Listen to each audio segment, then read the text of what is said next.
सवाल ये आता है कि जब मोदी जी ने कहा कि तनाव युक्त रहना चाहिए हर व्यक्ति को, तो अब तनाव युक्त, ये कहना आसान है कि तनाव युक्त रहना चाहिए, लेकिन ये पता होना चाहिए कि तनाव युक्त आखिर रहा कैसे जाएगा।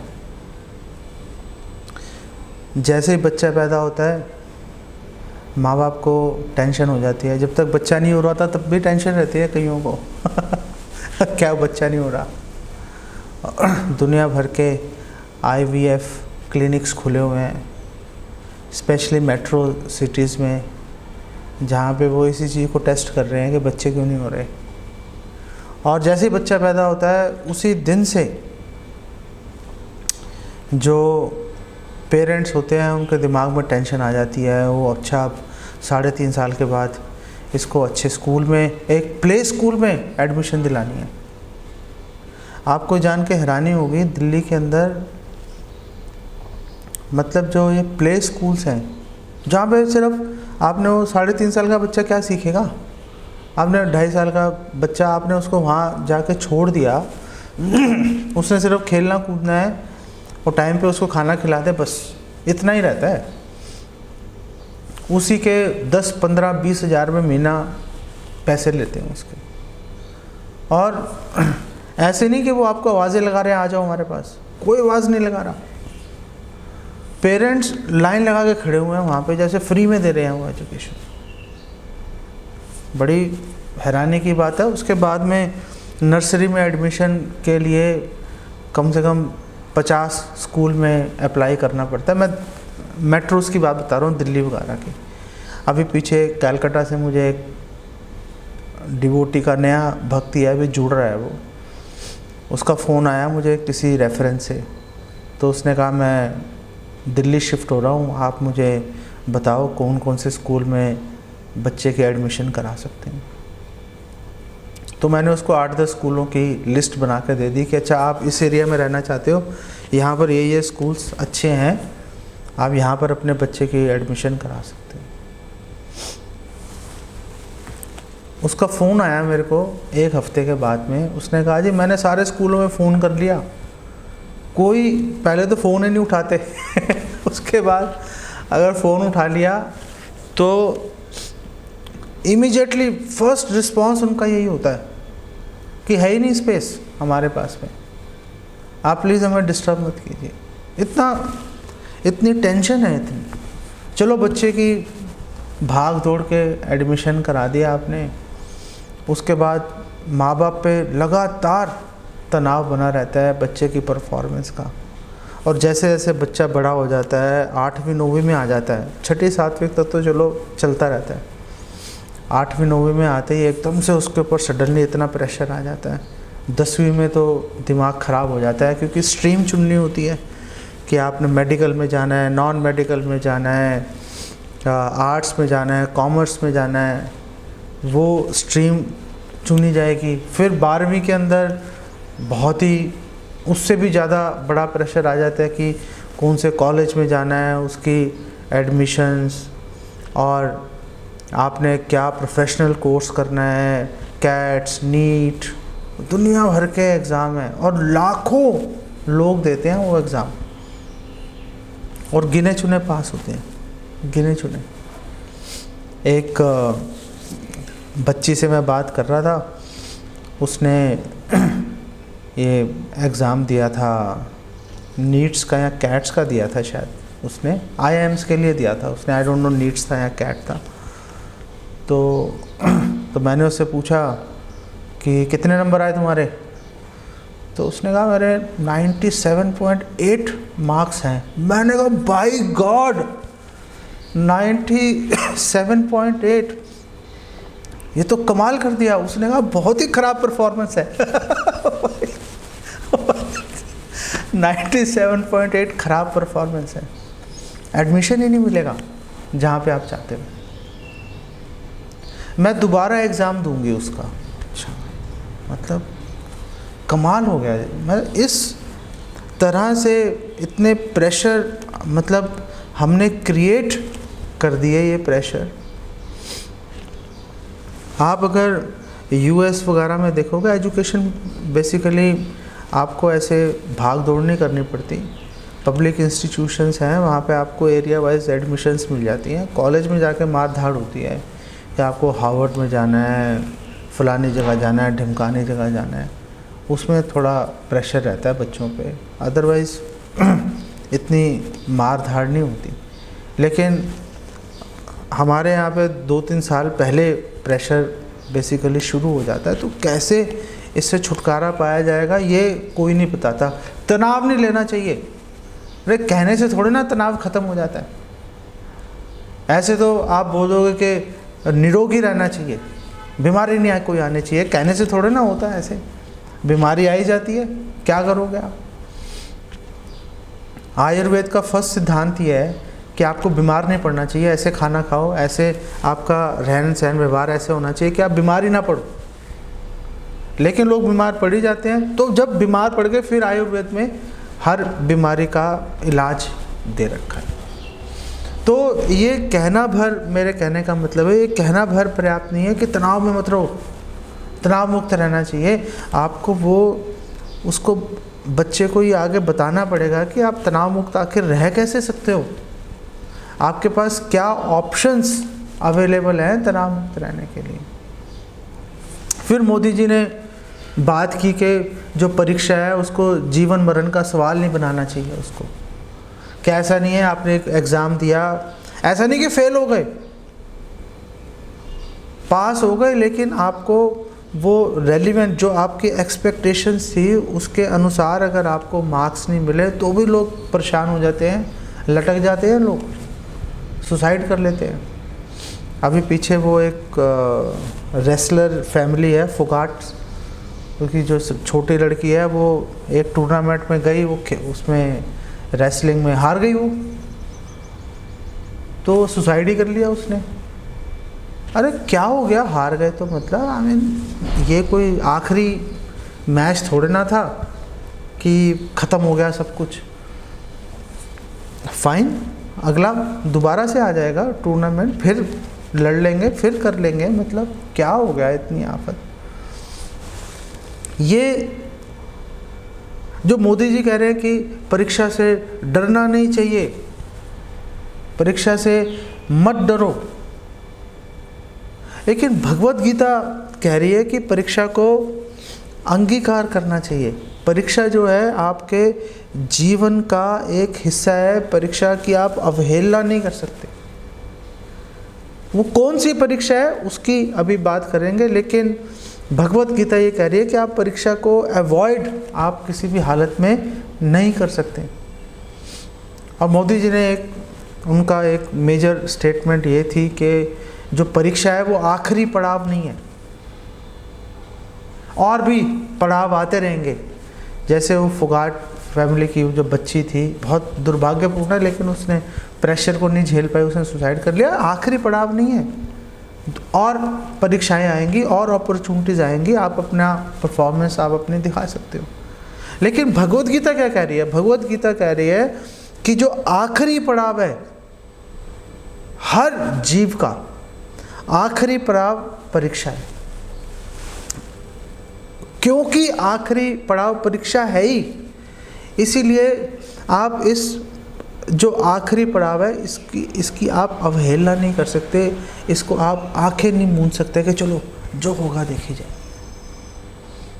ऐसी गलती जो है वो बेसिकली नहीं की जा सकती। भगवत गीता में परीक्षा के बारे में भगवान क्या बोलते हैं? परीक्षा की घड़ी कौन सी है और क्या परीक्षा ली जाएगी,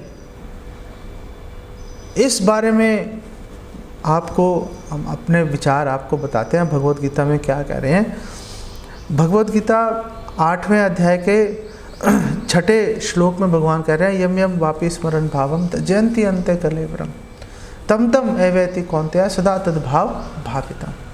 तो परीक्षा की घड़ी कौन सी है? तज्जयंती अंते कलेवरम, जो मृत्यु का समय है। कलेवर का मतलब होता है शरीर, और जब हम शरीर की बात करते हैं तो शरीर के दो हिस्से हैं, सूक्ष्म शरीर और स्थूल शरीर।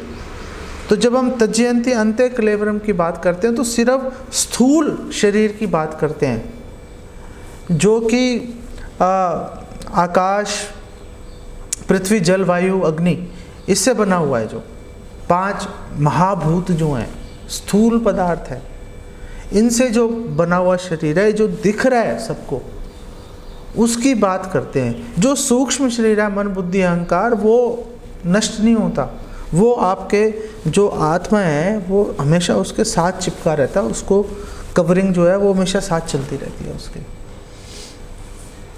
तो परीक्षा की घड़ी कौन सी है? त्यजन्ति अन्ते कलेवरम, ये जो हमारा शरीर है इसको त्यागने की घड़ी जो होती है वो परीक्षा की घड़ी है।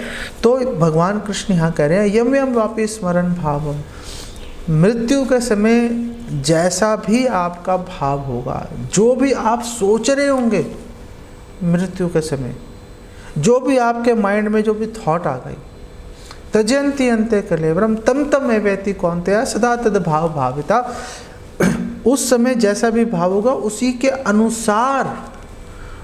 अनुसार आपको अगला जन्म आपको प्राप्त हो जाएगा।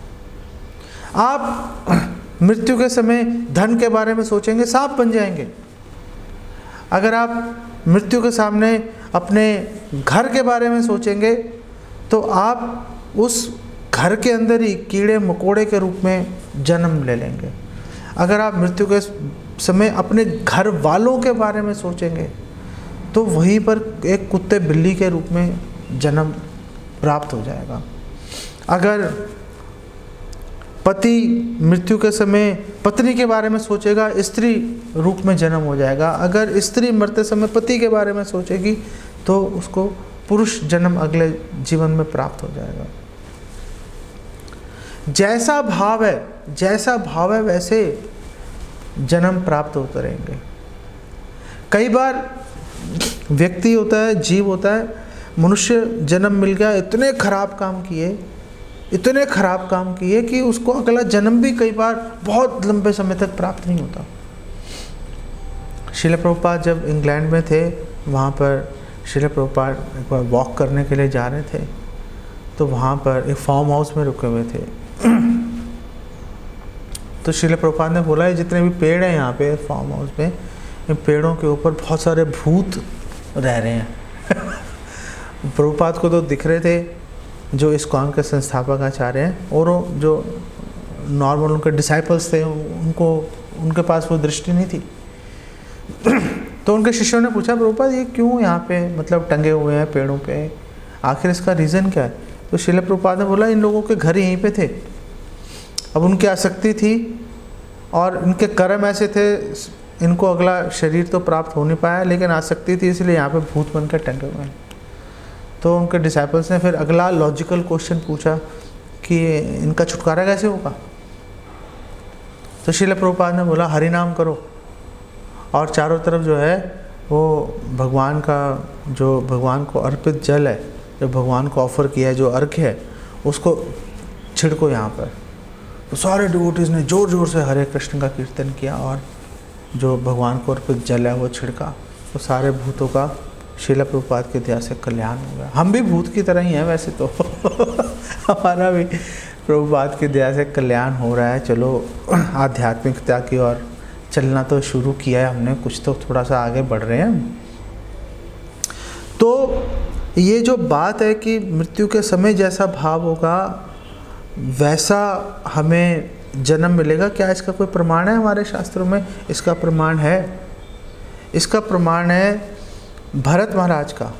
हमें शास्त्रों में ये प्रसंग देखने को मिलता है कि भरत महाराज इतने महान चक्रवर्ती राजा, अपने घर को ऐसे त्याग दिया, सुंदर स्त्री, आज्ञाकारी बच्चे, प्रजा, धन धान्य, हर चीज़ उनके पास है, ऐसे त्याग दिया जैसे मिल्क को त्यागते हैं, और त्याग के जंगल में चले गए भगवान पर ध्यान लगाने के लिए।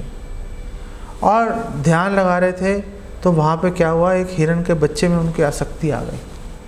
कैसे आ गई वो भी एक अलग स्टोरी है, लेकिन चलो आसक्ति आ गई हिरण के बच्चे में। हिरण को पालना पोसना शुरू कर दिया, अपने परिवार वालों को छोड़ दिया, वो छोड़ के आ गए यहाँ पर कि आसक्ति में नहीं फंसूंगा।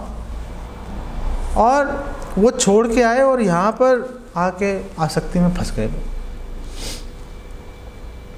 और जब मर रहे थे तो उस हिरण के बच्चे के बारे में सोच रहे थे कि वो उसका क्या होगा, आया नहीं अभी तक, कहाँ होगा। ये सोचते सोचते शरीर छोड़ दिया। और क्योंकि मृत्यु के समय हिरण के बारे में सोच रहे थे तो अगला जन्म यम यम वापि स्मरण भावम, क्योंकि हिरण के बारे में सोच रहे थे सदा तद भाव भाविता तम तम में वैति कौन्तेय, वैसा ही भाव उनको प्राप्त हो गया, वैसे ही शरीर प्राप्त हो गया, हिरण ही बन गए। अब जब हिरण के रूप में जन्म हो गए तो क्या उनकी सारी स्मृति खत्म हो गई? भगवान की जैसे स्मृति उनकी चल रही थी, उनको याद था कि मैं पिछले जन्म में कौन हूँ। ऐसे व्यक्तियों को जिनको अपना पूर्व जन्म याद होता है उनको जाति स्मर कहते हैं। तो अब हिरण के शरीर में है, पूर्व जन्म याद आ गया, क्या गलती की याद आ गया, कुछ कर सकते हैं? कुछ नहीं कर सकते। अब आपको हिरण के उस शरीर के अंदर वो जो समय है आपको अपना बिताना ही पड़ेगा।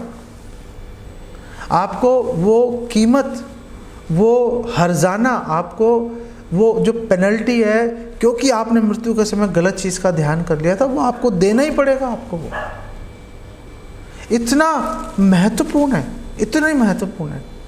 भागवतम, श्रीमद् भागवतम शुरू यहाँ से हो रही है।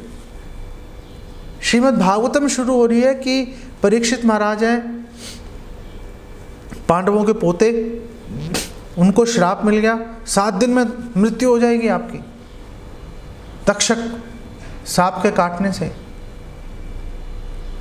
तो जैसे ही उनको ये बात पता चली उन्होंने ये ढूंढना शुरू कर दिया कि जो मरणासन व्यक्ति है, जो मरने के निकट है जो व्यक्ति, उसका क्या कर्तव्य है, क्या करना चाहिए उसको। और ये पहला प्रश्न जब शुकदेव गोस्वामी से मिले, पहला प्रश्न ही ये पूछा उन्होंने कि जो मरने वाला व्यक्ति है उसको क्या करना चाहिए।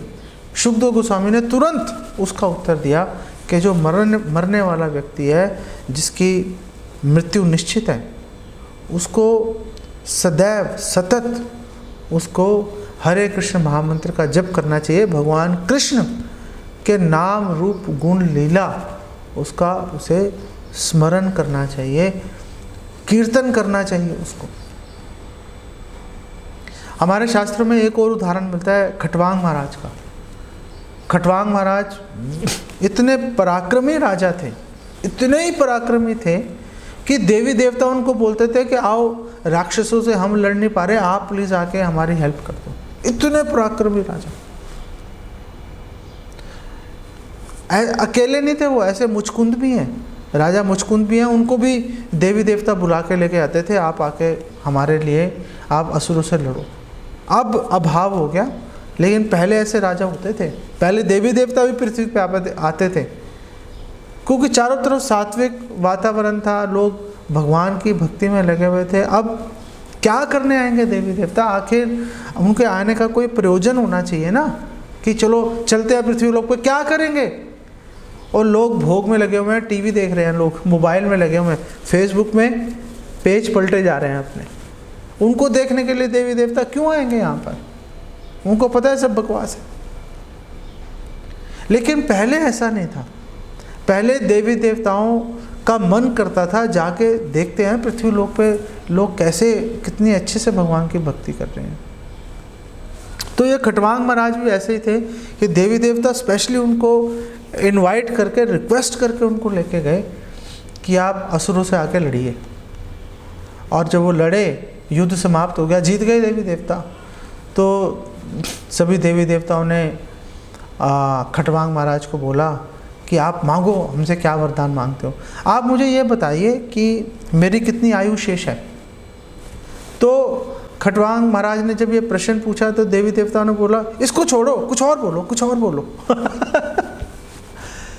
तो खटवांग महाराज को लगा कुछ गड़बड़ है। उन्होंने कहा, भाई इसी प्रश्न का उत्तर दे दो बस, और कुछ नहीं चाहिए, मुझे ये बताओ कि कितनी आयु शेष है मेरी।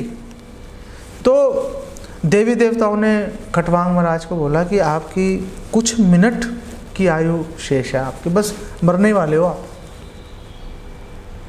जैसे खटवांग महाराज को ये पता चला, सारी चीज़ें छोड़ के तुरंत भगवान कृष्ण के चरणों में ध्यान निवेशित किया और जैसे शरीर छोड़ा, क्योंकि भगवान का ध्यान कर रहे थे, भगवत धाम चले गए। भगवान कृष्ण भगवत गीता में कह रहे हैं, इससे बिल्कुल पिछले श्लोक में, अभी हमने 8वें अध्याय के 6ठा श्लोक बात की थी, 5वें श्लोक में भगवान ये बात कर रहे हैं, अंत काले च मावेव स्वर्ण मुक्त वा कलेवरम। जो मृत्यु के समय मेरे बारे में जो सोचेगा, मेरा ध्यान करेगा, वो मेरे पास बेसिकली आ जाएगा। उसको अब कहीं और उसको जाने की बेसिकली आवश्यकता नहीं है, मेरे भाव को प्राप्त कर लेगा वो। अब उसको 84 लाख योनियों में ऊपर नीचे उसको अब भटकने की कोई भी उसको आवश्यकता अब नहीं रही है उसको। ये जो बात बहुत ही अधिक महत्वपूर्ण है। इसीलिए 8वें अध्याय के 7वें श्लोक में भगवान ने अर्जुन को बोला, युद्ध के मैदान में खड़े हैं और भगवान कृष्ण अर्जुन को बोल रहे, तस्मात् सर्वेषु कालेषु माम अनुस्मरण युद्धे च मयि अर्पित मनोबुद्धिर माम एवैष्यसि असंशय। अर्जुन, तस्मात् सर्वेषु कालेषु है अर्जुन, इसलिए, तस्मात् का मतलब होता है इसलिए है अर्जुन, क्योंकि ये बहुत महत्वपूर्ण है कि मृत्यु के समय आप क्या सोचोगे। इसीलिए हे अर्जुन, मेरा आपको ये सुझाव है, मैं आपको ये इंस्ट्रक्शन दे रहा हूँ, मेरी टीचिंग है आपको ये कि आप प्लीज़ तस्मात् सर्वेषु कालेषु, आप हर समय आप मेरा स्मरण करो, माम अनुस्मरण, मेरा ध्यान करो। कोई कहीं पे कंफ्यूजन नहीं है, किसका ध्यान करें, क्या करें, कोई कंफ्यूजन नहीं है। भगवान क्रिस्टल क्लियर है, भगवान अपने वचन के अंदर, तस्मात् सर्वेषु कालेषु माम अनुस्मरण। और यहाँ पे भी देखो, माम अनुस्मरण युद्ध चा, पहले स्मरण की बात कर रहे हैं, फिर युद्ध की बात कर रहे हैं। अर्जुन क्षत्रिय है, उसका कर्तव्य है युद्ध करना। आप और हम जिस वर्ण और आश्रम में स्थित हैं, हमारा कर्तव्य है उसके अनुसार आचरण करना। एक स्टूडेंट है, जो आप में से जो भी स्टूडेंट्स हैं, उनका काम है अच्छे से पढ़ाई करना, लेकिन वो कर्तव्य निभाने से पहले माम अनुस्मरण, पहले भगवान का स्मरण करते हुए स्टडी कीजिए। जो गृहस्थ है, जो काम कर रहे हैं, उनका ये कर्तव्य है माम अनुस्मरण युद्ध चा, कि आप जो भी कार्य कर रहे हैं, जो गृहिणियाँ हैं, जो घर में रह रही हैं, उनका कर्तव्य है कि घर के जो भी कार्य कर रही हैं भगवान का स्मरण करते हुए करें। जो लोग ऑफिसेस में जॉब्स कर रहे हैं या जिनके अपने बिजनेस हैं, उनका कर्तव्य है माम अनुस्मरण युद्ध चा, भगवान का स्मरण करते हुए अपने काम कर रहे हैं। ऐसा मत सोचें कि और चलो बीच में खाली टाइम मिलेगा करेंगे, ऐसा मत सोचें। भगवान कह रहे हैं मयि अर्पित मनोबुद्धिर, अपनी मन और बुद्धि मुझ में आवेशित कर दो, निवेशित कर दो, मुझ पे अर्पित कर दो। अर्पित करने का मतलब है और कुछ सोच ही नहीं पा रहे, भगवान को अर्पित कर दी, मतलब भगवान की संपत्ति हो गई। अब वो भगवान की संपत्ति हो गई का मतलब है कि अब भगवान के कल्याण के बारे में, भगवान की सेवा के बारे में अब सोचेंगे, और किसी चीज़ का विचार नहीं कर सकते। अगर पढ़ रहे हैं तो भगवान की सेवा के निमित्त पढ़ रहे हैं, अगर जॉब कर रहे हैं भगवान की सेवा के निमित्त जॉब कर रहे हैं, अगर हम व्यापार कर रहे हैं, बिजनेस कर रहे हैं भगवान की सेवा के निमित्त, for Krishna, for the benefit of Krishna, हम ऐसा व्यवहार करेंगे। मयि अर्पित मनोबुद्धि। क्यों ऐसा कह रहे हैं? जब अंत काल की जो बात हो रही है, अंत काले च मामेव स्मरण मुक्त वा कलेवरम, जब अंत काल की बात हो रही है कि परीक्षा की घड़ी तो आखिर समय में आएगी, बिल्कुल आखिर के अंदर आएगी। जब ऐसी बात है तो फिर आज स्मरण क्यों करें, आज भोग क्यों नहीं करें, आज एंजॉय क्यों नहीं करें? दो रीज़न है इसके, दो रीज़न है। पहली इसका कारण ये है कि भागवतम में हमारे आचार्य बता रहे हैं, पदम पदम यद विपदाम, हर कदम पे खतरा है, कोई कभी भी मर सकता है। पीछे मैं एक YouTube पे वीडियो देख रहा था कि लोग कैसे अचानक ही मर जाते हैं। तो मैंने देखा एक स्त्री थी, वो कुछ कमेंट्री कर रही थी, कुछ प्रेजेंटेशन दे रही थी। प्रेजेंटेशन देते देते टक से आंखें ऊपर चढ़ी, धड़ाम से नीचे गिर गई। एक रेफरी बैठा हुआ था, मैच की मीडिएशन कर रहा है, बिल्कुल चुस्त तंदुरुस्त, 1 सेकंड में धड़ाम से नीचे गिरा, मर गया और फिर नीचे गिर गया। रोड एक्सीडेंट्स कैसे भयंकर होते हैं, 1 सेकंड में व्यक्ति मर जाता। वो तो मैंने खुद अपनी आंखों से देखा हुआ है कि एक बस जा रही है, ट्रक जा रहा है, वो ट्रक का एक पहिया फ्री हो गया और वो पहिया अब चल रहा है और सामने आ रही गाड़ी आ रही है, उसके ऊपर चढ़ गया। इतना बड़ा पहिया 70 की स्पीड से जाके और टकराया, ख़त्म कर दिया गाड़ी के अंदर जो भी थे। पदम पदम पदम यद विपदाम, हर कदम पे खतरा है, कभी भी कुछ भी हो सकता है। कोई भी व्यक्ति कभी भी मर सकता है, किसी की कोई गारंटी नहीं है। पहला कारण ये है। दूसरा कारण ये है कि जो मृत्यु का जो समय है, मृत्यु के समय वो हमारी अपनी मेंटल फैकल्टीज पे, अपने मन पे, इंद्रियों पे नियंत्रण नहीं रहता। जो चीज़ स्वाभाविक है वो अपने आप होती है। फिर स्वाभाविक रूप से जो मन में विचार आएगा, आप कुछ नहीं कर पाएंगे। अगर पहले से अभ्यास नहीं है तो उस स्तर तक पहुंचने में कभी भी हम सफल नहीं हो जाएंगे, ऐसा नहीं है कि भौतिक व्यक्ति इन परीक्षाओं के बारे में नहीं सोचते। भौतिक व्यक्तियों के लिए सबसे बड़ी परीक्षा जो है मौत की परीक्षा ही है उनके लिए भी। लेकिन वो क्या करते हैं, वो मौत को टालने का प्रयास कर रहे हैं कि हम किसी तरह से मौत को टाल दें, हम किसी तरह से अमर बन जाएं। हिरण्यकशिपु है, उसने ब्रह्मा जी की तपस्या की, मुझे अमरता चाहिए, मैं अमर बनना चाहता हूँ। इंद्र ने तपस्या की, इंद्र ने वरदान मांगा कि मुझे अमर होना चाहिए, मुझे आप ऐसा वरदान दीजिए कि मैं अमर हो जाऊं। अमर कोई नहीं हो सकता, अमर होने का ये तरीका नहीं है, इस शरीर में अमरता प्राप्त नहीं कर सकते। ये जो भौतिक शरीर है इसका त्याग करना ही पड़ेगा। तो ब्रह्मा जी ने, शिव जी ने सबको ये उत्तर दिया कि भैया अमरता ऐसे प्राप्त नहीं होती, अमरता प्राप्त होने का तरीका कुछ और है, अमरत्व की ओर जाना है। अगर आपने डेथलेसनेस की ओर जाना है, उसका प्रोसेस कुछ और है उसका। गोविंदम आदि पुरुषम तमम भजामि, ब्रह्मा जी की तो ये शिक्षा है कि गोविंद भगवान कृष्ण का भजन करो अगर अमरता की ओर जाना है। अगर आपने अमरता को छोड़ के कुछ और करना है, फिर उसका कोई इलाज नहीं है बेसिकली। जो एक भक्त है, क्या भक्त की मृत्यु होती है? सबकी मृत्यु हो जाएगी, लेकिन एक भक्त है वो प्रसन्न चित्त से बिल्कुल मुस्कुराते हुए मृत्यु का वरण करेगा। जैसे ध्रुव महाराज मृत्यु को सिर पे पैर रख के चढ़ गए थे पुष्पक विमान में, 36,000 साल इस पृथ्वी पर राज किया उन्होंने, और फिर मृत्यु के सिर पे पैर रख के चले गए भगवत धाम। तो एक भक्त है वो प्रसन्नचित्त होकर वरण करता है मृत्यु का। बहुत पुरानी बात नहीं करते हम, बहुत पुरानी बात नहीं करते। प्रभुपाद के अनेक शिष्य और प्रभुपाद के जो वर्तमान के अंदर भी अनेक डिवोटीज ऐसे हैं जिन्होंने बहुत ही हंसते प्रसन्नचित्त से उन्होंने मृत्यु का वरण किया। चारों तरफ उनके भक्त हैं, इकट्ठे हैं, और सारे जोर जोर से हरे कृष्ण मंत्र का कीर्तन कर रहे हैं, और वो भगवान का स्मरण करते हुए उन्होंने शरीर छोड़ा।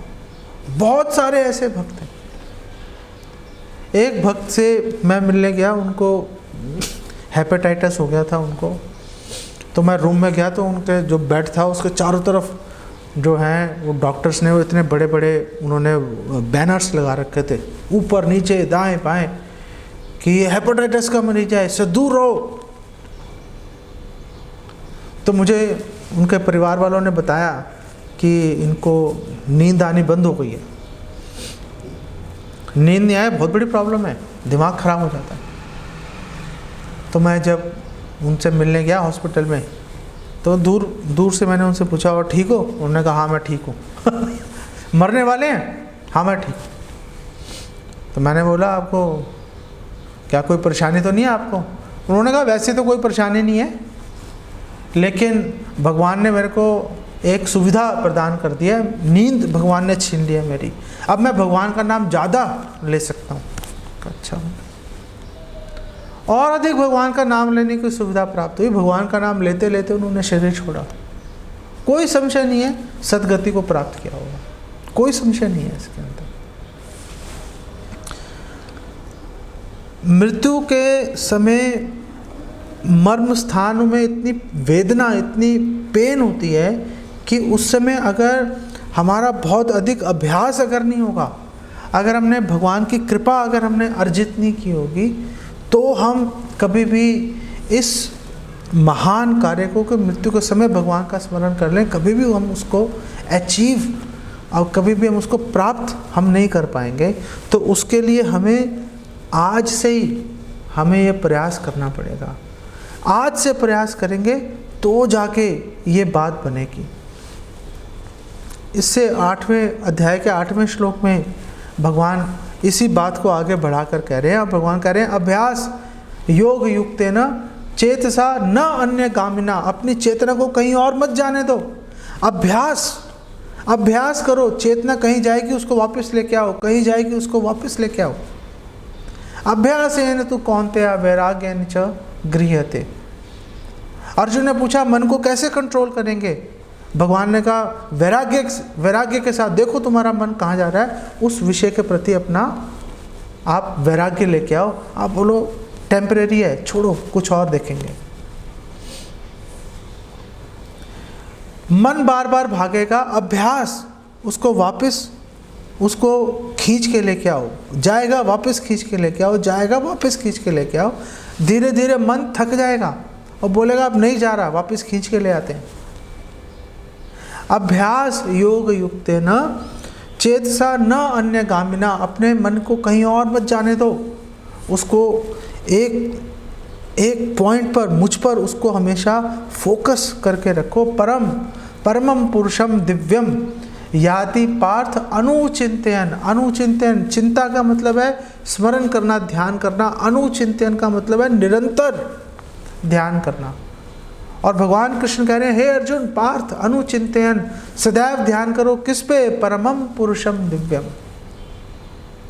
जो परम दिव्य पुरुष है भगवान कृष्ण है, उन पे सदैव अपना ध्यान लगाओ। तो इसमें कोई संशय नहीं है कि तुम मेरे पास आ जाओगे। जो लोग इसका पालन नहीं करते, जो लोग बोलते हैं हम नहीं करते, देख लेंगे क्या होगा होगा क्या? जो कर्म के नियम है उससे बंध के कभी ऊपर कभी नीचे चलते रहेंगे। हमारे एक आचार्य भक्तिनोद ठाकुर वो बोल रहे हैं मरण समय तार उपाय हईल हार, कि जब मृत्यु का समय आएगा, जब तुम्हारी मृत्यु का समय आ जाएगा, उपाय हईल हार, जो भी तुमने उपाय लगाए थे, दुनिया भर की तुमने ट्रिक्स लगाई थी, ये कर लूँगा मैं, वो कर लूँगा, हार सब विफल हो जाएंगे सारे।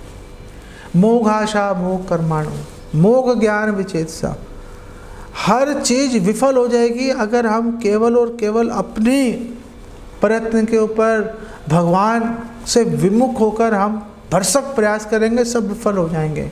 मरण समय तार उपाय हैया हार, सारे उपाय विफल हो जाएंगे मृत्यु के समय।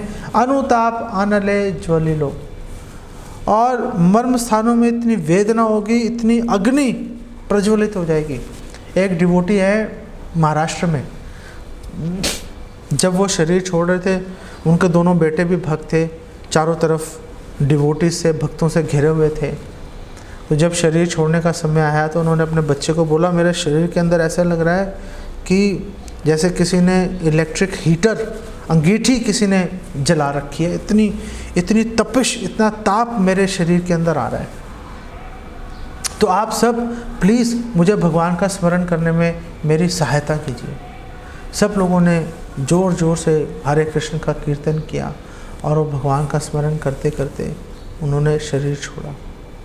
तो यहाँ पर यही बता रहे हैं, अनुताप अनरे ज्वलिलो, कि इतना वेदना होगी, ऐसे लगेगा कि चिता में तो शरीर जाके जलता ही है, मरने से पहले ही, जैसे चिता में बैठे हुए हैं, अभी मरे भी नहीं, पहले ही चिता के अंदर बैठे हुए हैं। इतनी वेदना, इतना दर्द, इतनी पेन उसका सामना करना पड़ता है। कुकुर आदि पशु प्राय, जैसे कुत्ते बिल्लियों की तरह, कुकुर का मतलब होता है कुत्ता, कुकुर आदि पशु प्राय, कुत्ते बिल्लियों की तरह जीवन कटाए हाय। ओह, ये क्या हो गया, मैंने अपना पूरा जीवन ऐसे ही बिता दिया, मैंने पूरा जीवन मेरा खत्म हो गया, वेस्ट कर दिया मैंने अपना पूरा जीवन। परमार्थ कबू ना चिंती लो, और मैंने अपने परम कल्याण के बारे में मैंने कभी भी उसका स्मरण नहीं किया, कभी भी उसकी चिंता नहीं की कि मेरा परम कल्याण क्या है। ना ते विदु स्वार्थ गति में विष्णु, लोगों को पता ही नहीं है कि उनका परम कल्याण किसके अंदर है। लोगों को पता ही नहीं है कि भगवान कृष्ण का स्मरण करना, भगवान कृष्ण की सेवा में अपना जीवन लगा देना ही जीवन का परम कल्याण है। परमार्थ कबू ना चिंती लो, मैंने कभी इस बारे में सोचा ही नहीं कि कैसे मेरा परम कल्याण होगा। लेकिन जो भक्त, जो लोग भगवान का नाम रूप गुण लीला का श्रवण आदि करने में अपना पूरा जीवन लगा रहे हैं, भगवान उनकी रक्षा करते हैं, भगवान रक्षा करते हैं। ददामि बुद्धि योगम, तब भगवान कह रहे मैं बुद्धि दे देता हूँ कि मृत्यु के समय मेरा ध्यान आ जाएगा आपको। भागवतम 1:18-4 में बताया गया है, न उत्तम श्लोक वार्ता नाम जुषताम तत्कथामृतम। न को अभी छोड़ देते हैं, उत्तम श्लोक वार्ता नाम जुषताम तत्कथामृतम। जो लोग भगवान कृष्ण जो उत्तम श्लोक हैं उनकी कथाओं के बारे में हमेशा चिंता करते रहते हैं, हमेशा परस्पर डिस्कशन करते रहते हैं, चर्चा करते रहते हैं। न स्यात् संभ्रमो अंत काले भी, जो शुरू का न है वो अगली लाइन के साथ में जुड़ जाएगा। स्यात् संभ्रमो अंत काले भी, न स्यात् संभ्रमो अंत काले भी। संभ्रमों का मतलब है विचलित होना, कंफ्यूज हो जाना। मृत्यु के समय कंफ्यूजन आ जाती है, क्या करना है क्या नहीं करना, कर्तव्य भूल जाते हैं हम लोग। अगर अभ्यास नहीं होगा तो भूल जाएंगे, अकेले प्रयास नहीं कर पाएंगे, चारों तरफ भक्तों से घिरे रहेंगे तो बात बन जाती है। न स्यात् संभ्रमो अंत काले भी, मृत्यु के समय भी आप विचलित नहीं होंगे। ये भगवान का वचन है, भगवान गारंटी देते हैं इस बात की। स्मरतो तद पादाम्बुजा, और जो व्यक्ति है जो शरीर छोड़ रहा है वो भगवान के चरण कमलों का ध्यान कर ही पाएगा। ऐसा नहीं है कि भगवान के चरणों का ध्यान नहीं कर पाएगा। तो परीक्षा की घड़ी क्या है? परीक्षा की घड़ी, बहुत सारी परीक्षाएं हैं, उन सब को भी ध्यान देना है। लेकिन जो परम परीक्षा है वो मृत्यु के समय हम क्या स्मरण कर रहे हैं, हमारे दिमाग में क्या चल रहा है, उसका ध्यान करना है। अगर हमने सभी परीक्षाएं उत्तीर्ण कर ली, सभी परीक्षाओं में पास हो गए, इस परीक्षा में अगर हम फेल हो गए तो समझ लो सारा जीवन पशु प्राय, कुकुर आदि पशु प्राय, कुत्ते बिल्लियों की तरह हमें अपना जीवन बिता दिया। धर्मो ही तेषाम अधिको विशेषो धर्मेण हीना पशु भी समाना। जिसने धर्म का पालन नहीं किया, स्वधर्म का पालन नहीं किया, भगवान की भक्ति में जो नहीं जुड़ा, जिसने भगवान कृष्ण का दासत्व स्वीकार करने के बारे में नहीं सोचा, धर्मेण हीना, जो इस धर्म से हीन है, पशु भी समाना, वो कुकुर आदि पशु प्राय, वो एक पशु के समान ही उसका जीवन, एक जैसे एक कुत्ते बिल्ली का जीवन व्यर्थ हो जाता है। पैदा हुआ, बस शिष्णोदर परायण, इधर उधर भागते रहेंगे, खाना पीना सेक्स, बस वो बात करते करते करते करते ये काम, आहार निद्रा भय मैथुनम, खाना पीना सोना रक्षा करना और बच्चे पैदा करना, ये 4 कार्य करते करते पूरा जीवन खत्म हो जाता है, मर जाता है। ऐसा जो जीवन व्यतीत कर रहा है वो पशु के समान ही है, उसमें और कुत्ते बिल्ली सूअर में कोई फर्क नहीं है। इससे बाहर निकल के ये बताना पड़ेगा कि हाँ हम मनुष्य हैं, हाँ हमारे में विवेक है, हम हायर, हम अपनी चेतना को ऊपर उठा सकते हैं, हम ये जान सकते हैं कि आखिर जीवन का लक्ष्य क्या है और उसके प्राप्त करने के प्रति हम लोग अपना कदम उठा सकते हैं। तो अगर किसी ने ये सोच लिया तो ये माना जाएगा कि ये कम से कम परीक्षा पास करने के लिए कम से कम इसने प्रयास तो किया और भगवान की कृपा से परीक्षा पास कर भी लेगा।